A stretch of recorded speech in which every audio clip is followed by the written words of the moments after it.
Your Excellency, Madame Michelle Bachelet, former President of Chile, Shri Mallikarjun Kharge, Shri Shivshankar Menon, Chairperson of the jury for the Indira Gandhi Prize for Peace, Disarmament and Development, members of the jury, distinguished guests.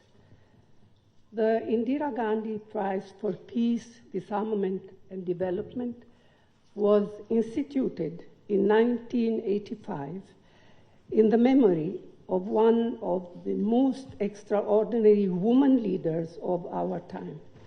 The award commemorates Indira Gandhi's monumental contributions by celebrating women, men, and institutions that have worked towards social development, peace, sustainability, and numerous other causes.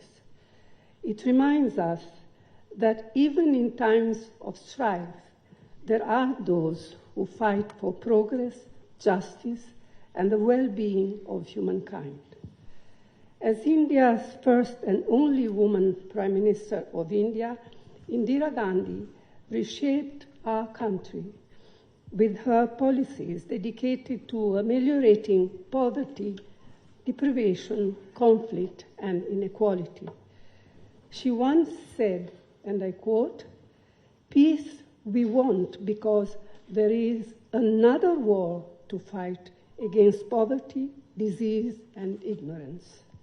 Her work reflected these beliefs that everyone has the right to live without oppression, prejudice, poverty, and violence. The breadth and depth of her accomplishment continue to be recalled and admired in India and across the world. As a leader with a compassionate heart, a deep love for her people, a fierce commitment to human rights, and an unflinching faith in nonviolence, her legacy continues to inspire countless people. Today, I feel privileged to be able to say a few words on the life of another extraordinary, inspiring leader whom we are honoring.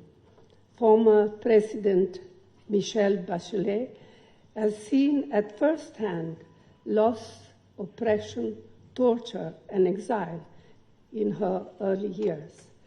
It is a remarkable coincidence how both these two women, were born and raised in times of strife.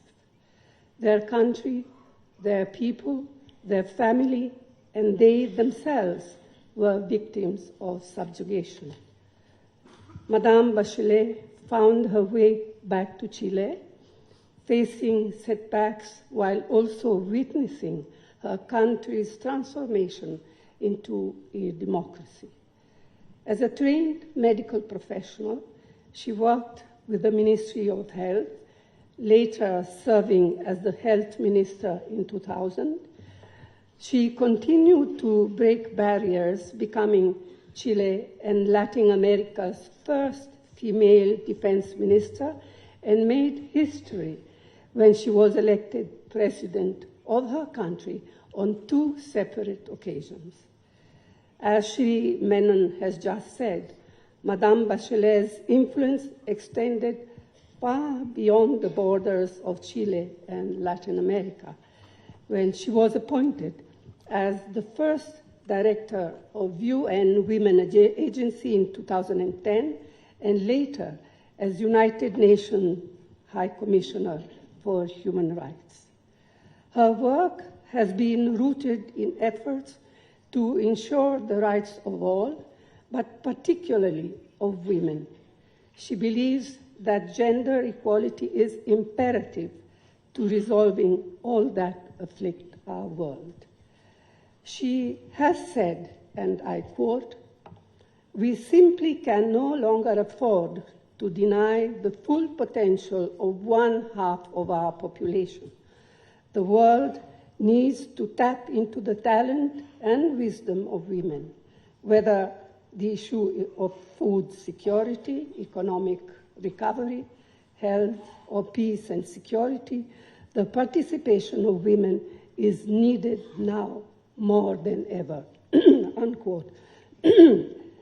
As president, she reformed her country's healthcare system by improving access to primary care facilities, targeting her government's policies towards vulnerable sections such as victims of sexual abuse, promoting their rights to good health and well-being.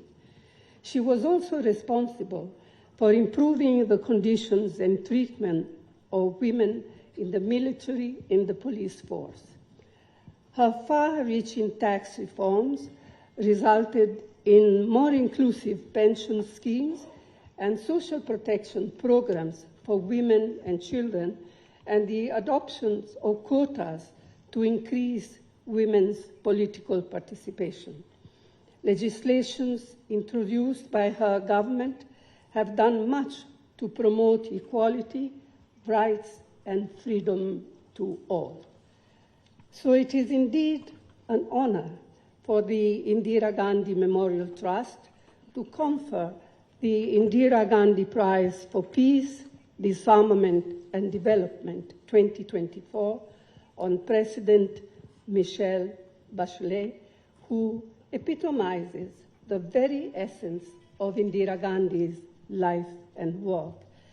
And it is now for all of us here to look forward to hearing Madame Bachelet, and it is with great, great pleasure that I invite her to address us. Thank you.